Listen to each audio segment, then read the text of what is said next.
আচ্ছা, এই ভিডিওটাতে তোমাদের 553 নম্বর পেজটা সমাধান করেছি, দেখে নাও। জলভূমিতে উৎপন্ন মার্স গ্যাস হলো, দেখো অপশনগুলো দেওয়া আছে এখানে, কোনোটি নয় হবে কারণ মিথেন গ্যাস অপশানে নেই। একটি আদর্শ গ্যাসের প্রতি একক আয়তনে মোল সংখ্যা হচ্ছে P/8 হবে। মোল 5 মোল জলে তড়িৎ বিস্ফোরণে উৎপন্ন হাইড্রোজেনের পরিমাণটা হবে 10 গ্রাম, কারণ 1 মোল থেকে 2 গ্রাম পাওয়া যায়। তাপের আদর্শ সুপরিবাহী হচ্ছে ও অন্তরকের ক্ষেত্রে পরিবাহিত সম্পর্ক যথাক্রমে অসীম ও শূন্য। নিচের কোনটির তরঙ্গদৈর্ঘ্য সর্বাধিক অবলোহিত? প্রতিসরাঙ্ক আলো তরঙ্গদৈর্ঘ্য সম্পর্ক হচ্ছে mu equal to a plus b by lambda square. বিওটি যে ভৌত রাশির একক তা হলো তড়িৎ শক্তি। AXY এই পরমাণুতে একটি বিটা কণা নির্গত হলে উৎপন্ন মৌলের পরমাণু ক্রমাঙ্ক হবে x এর সাথে 1 বাড়বে। অর্থাৎ এখানে দেখো যে অপশানগুলো দেওয়া আছে, সেখানে এইগুলোর মধ্যে কোনোটি নয় হবে, বা দেখতে পাচ্ছ যেটা দেওয়া আছে, কারণ এখানে যদি বিটা কণা নির্গত হয় y প্লাস হওয়াটাই উচিত হিসাব মতো, কিন্তু পরমাণু ক্রমাঙ্ক এবং ভর সংখ্যাটা এক্সই থাকবে। আচ্ছা, তাই জন্য এখানে অ্যান্সারটা কোনোটি নয়ই হবে, কারণ এই অপশানগুলো দেওয়া নেই।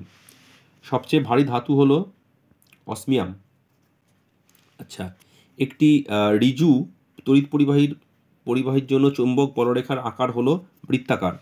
কোনো যৌগের অষ্টসূত্র প্রযোজ্য, এখানে দেখো কোন যৌগে অষ্টসূত্রটা প্রযোজ্য হবে।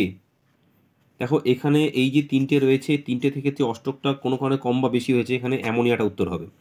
জলে তড়িৎ বিস্ফোরণে ক্যাথোড ও অ্যানোডে উৎপন্ন গ্যাসের ভরের অনুপাত 1:8। কপার সালফেটে জলীয় দ্রবণে অতিরিক্ত জলীয় অ্যামোনিয়া যোগ করলে উৎপন্ন দ্রবণের রং হয় গাঢ় নীল। কিসের উপস্থিতিতে লোহায় দ্রুত মরিচা পড়ে? এখানে যদি ক্লোরাইড না দেওয়া থাকে তাহলে জলীয় বাষ্প লিখতে পারো, কারণ ক্লোরিন দিয়ে হবে না, এটা ক্লোরাইড দেওয়াটা উচিত ছিল, তাহলে জলীয় বাষ্প দিতে পারো।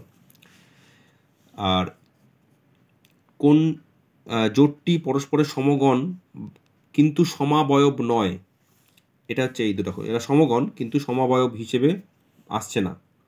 আচ্ছা, এবার বিভাগ ক্ষয়ে চলে আসছি। মিথেন হাইড্রেট এটি কি জাতীয় যৌগ? এটা উত্তরটা হবে হচ্ছে গিয়ে কঠিন ক্ল্যাথরেট যৌগ। ঠিক আছে, কঠিন ক্ল্যাথরেট।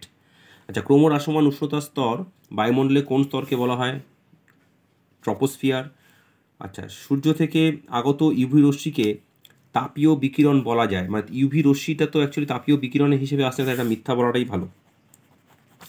আচ্ছা, স্থির উষ্ণতায় বদ্ধ পাত্রে একটি গ্যাস আছে, উষ্ণতা অপরিবর্তিত থাকলে ওই গ্যাস আরও কিছু পাত্রে যোগ করা হলো, গ্যাসের চাপ পরিবর্তন হবে কি? চাপ বৃদ্ধি পাবে। স্থির উষ্ণতায় বাতাসে জলীয় বাষ্পের পরিমাণ বাড়লে বাতাসে ঘনত্বের পরিবর্তন, ঘনত্ব কমে যাবে। কোনো গ্যাসের অণুগুলি পাত্রের দেওয়ালের সঙ্গে স্থিতিস্থাপক সংঘর্ষ ঘটায়। কোনো কঠিন পদার্থের দৈর্ঘ্য প্রসারণ গুণাঙ্ক m ও ক্ষেত্র প্রসারণ গুণাঙ্ক n হলে 2m - n কত হবে? দেখো এই যে মানটায় ক্যালকুলেশন করলে 2m - n = 0 হয়ে যাবে, কারণ দুটি তো সমান। মোটর গাড়ি হেডলাইটে অবতল দর্পণ ব্যবহার করা হয়। আলোর ঘনমাধ্যম থেকে লঘু মাধ্যমে প্রতিসরিত হলে চ্যুতিকোণের মান কত হবে? দেখো চ্যুতিকোণের মানটা সবসময় প্রতিসরণ কোণ এবং আপতন কোণের বিয়োগফলটা হবে। আর উষ্ণতার বৃদ্ধিতে রোধ কমে এমন একটি পদার্থের নাম লেখো। উত্তরটা হবে সিলিকন। 1 কুলম্ব আধানে ইলেকট্রনের সংখ্যা হবে হচ্ছে 6.25 × 1018। কোনো তেজস্ক্রিয় রশ্মির বেগ শূন্য হলে শূন্যস্থানে এত মিটার পার সেকেন্ড গামা রশ্মি। আর এই যে দেখো পরিবর্তনটা দিয়েছে, এখানে চেঞ্জ করতে গেলে দেখো এটা যে প্রোটো অ্যাক্টিনিয়াম বসাতে হবে 91-234, তোমার নামটা না জানলেও চলবে। এবার একটা ম্যাচিং দেখে নাও। ক্ষারীয় মিথ্যে ধাতু হচ্ছে ম্যাগনেসিয়াম, সন্ধিগত মৌল কপার, থার্মিক পদ্ধতি নিষ্কাশিত হয় হচ্ছে গিয়ে ম্যাঙ্গানিজ, আর ব্রাশে ব্যবহার করা হয় হচ্ছে গিয়ে জিঙ্ক। আচ্ছা, এবার এখানে দেখো যেগুলো দেওয়া আছে, আম্লিক ধর্মের ঊর্ধ্বক্রমে লেখো। তাহলে সবচেয়ে বেশি আম্লিক হচ্ছে গিয়ে এদের P2O5, তারপরে Al2O3, যেহেতু উভধর্মী তাদের মাঝামাঝি থাকবে, আর সবচেয়ে বেশি কম আম্লিক হচ্ছে মানে ক্ষারীয় MgO, তাহলে আম্লিক ধর্মের ঊর্ধ্বক্রমটা এইভাবে লিখবো আমরা। পর্যায় সারণীর প্রথম সারণীর মৌলের সংখ্যা হচ্ছে 2টি। ধ্রুবীয় সমযোজী বন্ধন সৃষ্টিকারী পরমাণু দুটি তড়িৎ ঋণাত্মকতার পার্থক্য কেমন হওয়া উচিত? দেখো ধ্রুবীয় আবার এদিকে সমযোজী বলেছে, তাহলে তাদের পার্থক্যটা খুব কম হওয়া উচিত। নিষ্ক্রিয় মৌল হলেও বিশেষ কোন শর্ত গঠন করে এমন একটি বিশেষত এমনটি মৌলের নাম লেখো। এগুলো অনেক আছে, জেনন আছে, কিছুটা পরিমাণে ক্রিপ্টনও আছে, আরও আছে। তোমাদের এই দুটো জেননটাকে মেনলি লিখতে পারো, ক্রিপ্টন দিতে পারো। H2S এর সংস্পর্শে ক্ষারীয় সোডিয়াম নাইট্রোপ্রুসাইডের দমন বর্ণ বেগুনি হবে। নাইট্রোলিম যে পদার্থের রাসায়নিক মিশ্রণ উল্লেখ করে? ক্যালসিয়াম সায়ানামাইড ও কার্বন। সংশ্লেষণ পদ্ধতিতে একটি অজৈব অ্যাসিড প্রস্তুত করা হয়, তার নাম হচ্ছে হাইড্রোক্লোরিক অ্যাসিড।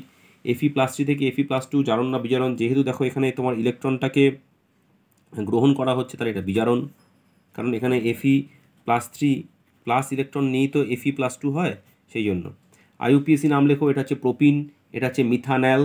আর অ্যাসিটোন ও প্রোপানলের মধ্যে সম্পর্ক কীরূপ? এরা হচ্ছে গিয়ে সমাবয়ব। আর 2 বিউটানলের গঠনমূলক সংকেত লেখো, দেখো দেওয়া আছে 2 বিউটানলের গঠনমূলক সংকেত এটা।